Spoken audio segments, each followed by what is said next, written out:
Hey guys, and welcome back to my channel for yet another podcast. So today I am going to be making a follow-up podcast to my Leaving Neverland podcast, and I titled it Why I Am Not Watching Leaving Neverland, and this is going to be why I am defending Michael Jackson. People are going to think I am a super fan of Michael Jackson, and that's the only reason why I'm defending him. People are going to think I love his music, and that's the only reason why I'm defending him. But there are a lot more layers to this. I am defending Michael Jackson because I believe he is an innocent man, and I believe he did not do anything that the media claimed he did. I believe when he was alive and when the press had hold of him, it was just too fucking much. He was just fucking harassed, ridiculed all the fucking time, and that's why I'm defending Michael Jackson, because he does not deserve that. He does not have a voice anymore. He could not sit here and defend himself. So if the fans don't do it, then who will? The first podcast I did was very, very, very vague. I didn't go into the evidence of the whole thing. Basically, I just said we should leave him alone. He's been dead for 10 years. He has no voice. But in this podcast, I want to go ahead and give you the fine details and the evidence that kind of rebuttals the whole Wade Robson Save Chuck deal. First thing I want to mention is Wade Robson dated Brandy Jackson, his niece, for 7 whole years due to Michael setting them up. He asked Michael, hey, can I have a date or have a play date with your niece? Now at the time they were 10 years old. They were very, very young. So it was puppy love. And he was like, sure. So they got set up, and then as they got older, they started to date. And one thing that really doesn't matches up, according to Brandy, is he said all the time that Michael was not allowing Wade to be around other people and be around women. He would not let that happen. But Wade was never with Michael. We're talking about fucking Michael Jackson. Yes, he might have been with Michael sometimes, but not all the fucking time. We're talking about the king of fucking pop here. We're talking about the busiest guy on this fucking earth. We're talking about him.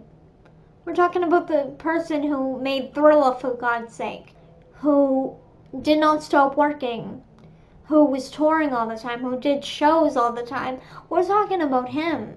We're not talking about someone that's working in a candy store and has all the free time in the world. No, we're not talking about him. So Wade was never with Michael all of the time. So that's the first rebuttal. And the second rebuttal is the Brandy Jackson situation of them dating. They did not mention that in the documentary because it would totally debunk their story.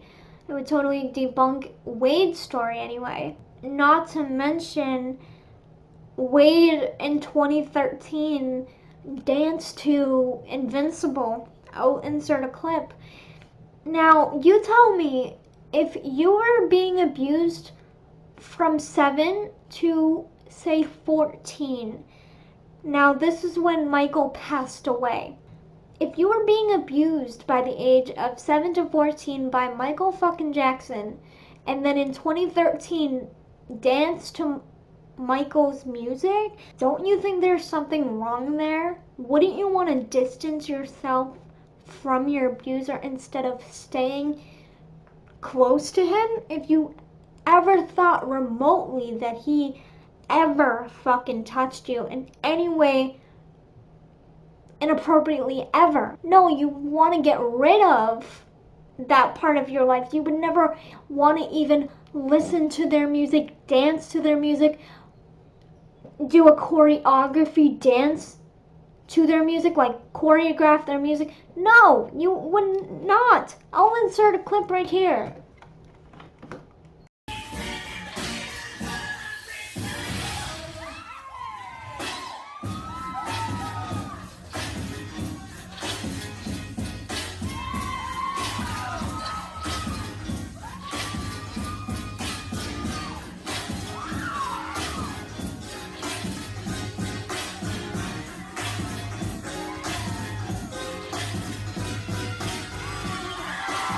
People also tend to forget here that in the 2005 criminal trial, when Jackson was facing 10 counts of child molestation in this trial, Wade Robson was the first defense witness to take that stand in saying that nothing happened.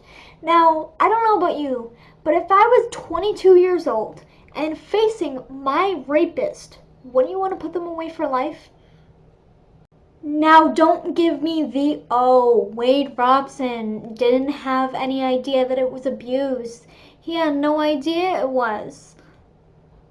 He was 22 years old, a grown man.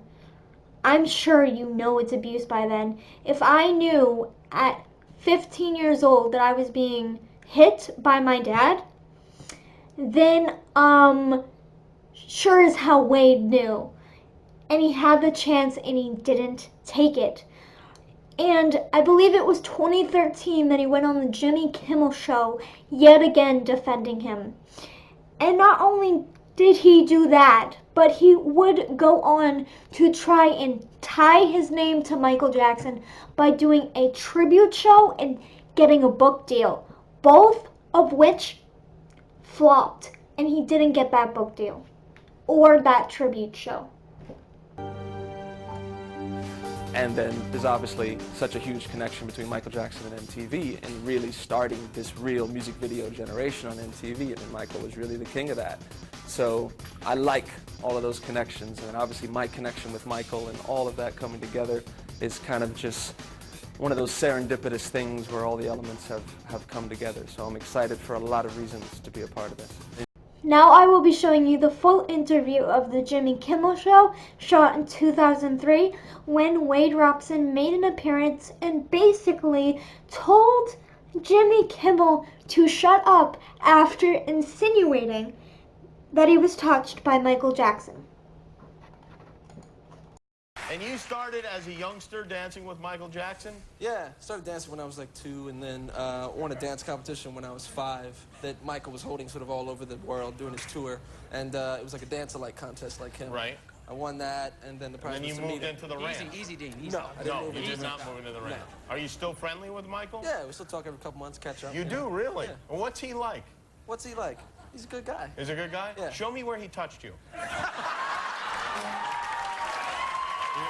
You never, nothing Same ever, place he touched you, bro. nothing ever like that? No nonsense, at no all, man. shenanigans? But Not he's at a all. weird guy, you have to admit, You right? know what, at the end of the day, it's like everybody's got something weird about him. Everybody's got something strange about him. Yeah, but some people more than Yeah, others. but Yeah. true. At the end of the day, all I'm here, it's like, you know, you may not like, or you It's may just have weird about the thoughts dancing about him. at the end of the day. Why don't you let me talk for a minute?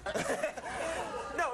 But it's like, you know, as long as people don't forget, you know, how talented he is and what he's done for the music industry. Think whatever you want about him, but you can't deny his talent. You know what I mean? Now, clearly in this video, Wade Robson is very defensive over Michael Jackson and did not like Jimmy Kimmel's comments at all. Now, if you are abused from the ages of 7 to 14, you wouldn't be defending a person so adamantly like that. Now, moving on to James Safechuck, the second accuser of the Leaving Neverland documentary. Now, James Safechuck says that his alleged abuse happened in the train station at Neverland. But here's the catch. The alleged abuse didn't even happen in the train station. Because guess what? The train station wasn't built yet when he said the abuse ended. This was brought to Dan Reed's attention, the director of the documentary, by a fan on Twitter, showing Dan Reed that the events did not match up on a screenshot. So a fan took the liberty of doing their research themselves and found a blueprint of the actual train station date when it was opened. And this was Dan Reed's response to the fan who pointed out the blueprint. Look, I'm not here to sway your opinions on Michael Jackson because at the end of the day, everyone is going to have their opinions. Everyone is going to have their viewpoints on Michael Jackson. But what has been proven and what has been shown on television over the last 20 years is Michael Jackson going to court and being proven innocent on 2 occasions, one being 10 counts of child molestation and being proven innocent both times. What I ask of you is to stay educated and not believe everything you read. And do not presume a dead man guilty when he's been proven innocent on this earth. I could sit here all day and show you Macaulay Culkin, Brett Barnes, and multiple others defending Michael's innocence. But that's up to you. Innocent until proven guilty. And Michael is innocent. To conclude this video, I would like to talk about Michael Jackson's childhood for a second and what he had to endure as a child. Michael Jackson did not have a normal childhood, to say the least. From the age of 5 to the age of 50, he only knew the stage. His only friends were his brothers, and he grew up with a very abusive father and a Jehovah's Witness mother. Now, I'm going to leave you off with this. If you were Michael, being that little, not having a childhood, not celebrating any holiday whatsoever, and having an abusive father, how would you cope? Thank you guys for watching this video. I could have made you sit through an entire video 45 minutes long giving you guys every bit of evidence in this man's favor, but I wanted to make it short and sweet. And I want to explain why I made this video. I made this video because of the fact that I stand by Michael Jackson. I stand by what he believed in. I stand by his messages. And I stand by how beautiful this man's soul is. And I know he's resting in peace with the angels up there. And if you want a more in-depth video where there's a lot of evidence in the video and a more in-depth explanation, there are multiple videos in doing that. Thank you guys so much for watching. I love you all so very much, and I'll see you guys in the next one. Bye, guys.